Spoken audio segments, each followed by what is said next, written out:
Regardez Chouette TV avec Le Club, le nouveau centre de remise en forme dijonnais, et adoptez la Club Attitude au quotidien. Le coup d'envoi qui va être donné à la seconde même par Monsieur Rainville. C'est parti et la première faute de Morizot, ça n'a pas traîné, 4 secondes de jeu et déjà une faute de Morizot sur Nicolas Fauvergue. Le coup franc rapidement joué, ça passe par Jean-Alain Fanchon qui tire de loin et c'est contré par David Linares. Ça va repartir très vite côté droit avec Linel Kitambala. Il est toujours à mi-distance dans le camp dijonnais, donc pas vraiment d'alerte sur le but de Maliki depuis le début du match, mais n'empêche que la possession est exclusivement strasbourgeoise. Et l'ouverture du score, voilà, l'ouverture du score, la tête de Fauvergue, ça fait 1-0, le ballon qui vient de la gauche, la tête de Fauvergue absolument seule dans la défense centrale, c'est loin de Maliki, et après 3 minutes de jeu, Nicolas Fauvergue qui place sa tête mais complètement hors de portée de Grégory Maliki qui est furax contre sa défense centrale. Mais comment peut-on laisser Fauvergue, un joueur comme Nicolas Fauvergue, déjà 12 buts à son actif. 1-1-2 avec Morizot, c'est difficile le long de la ligne de touche. Leslie Malouda entre 3 Alsaciens, il va s'en sortir. Malouda, il va centrer du pied droit, non, il va se remettre sur son pied gauche, il temporise, mais le centre-tir beaucoup trop mou pour inquiéter Cassard. Dans les 10 dernières minutes de cette première période, 1-0 pour le Racing Club de Strasbourg face au DFCO, un DFCO pourtant invaincu depuis plus de 2 mois maintenant. Depuis plus de 2 mois. Et à l'extérieur, les Dijonnais restent en 4 déplacements sur... Et le deuxième but, le même que le premier, ça fait 2-0. C'est pas Fauvergue, ballon venu de la droite.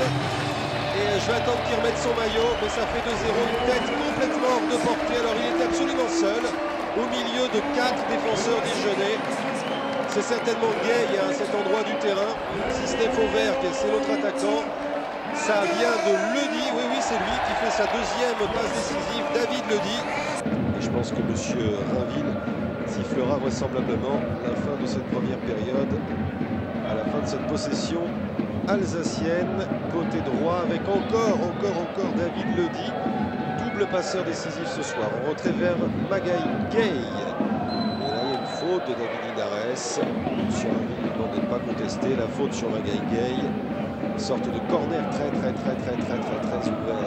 de la droite vers la gauche en regardant le but de Grégory Maliki, qui se désaltère, qui place son mur, ses petites affaires. Le mur, ce sera réduit à sa plus simple expression, puisque seul Christophe Mandane va se mettre en opposition, mais il n'est pas à distance, Stéphane Mandane. L'arbitre ne dit rien, comme il est tout seul. C'est frappé, la tête est le troisième, c'est Sikimic qui marque le troisième but alsacien. 3-0 pour le Racing Club de Strasbourg à la mi-temps. C'est terrible, c'est frappé par Magaï Gay et Sikimic qui marque, le Serbe, son deuxième but de la saison. 2 rentrées, 2 changements à la mi-temps. L'expérience avec Éric Carrière et Michael Isabé qui remplacent Stéphane Morizot et Chaher Zarour. On fait sortir un milieu récupérateur, on fait sortir un défenseur central côté dijonnais.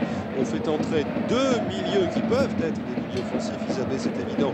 Carrière, il peut être milieu offensif comme milieu récupérateur, donc ça ne déséquilibre pas outre mesure une équipe qui jouera désormais avec seulement 4 défenseurs. Mais quand on est mené 3-0, de toute façon, ça ne peut pas être pire.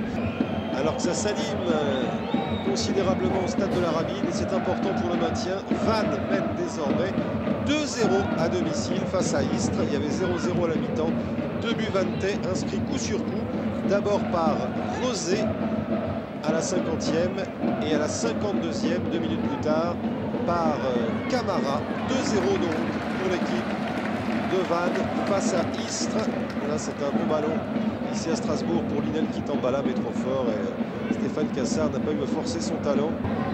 Le symptôme d'une équipe qui n'est absolument pas au rendez-vous ce soir. Un tir de loin de Fauvergue et c'est le poteau qui sauve Maliki. Maliki était avancé, la balle était cadrée, c'est Maliki qui détourne. Maintenant, Michael Isabé, David Linares à nouveau, il ouvre David Linares, Linel Kitambala. Linel Kitambala, la frappe renvoyée des 2 points.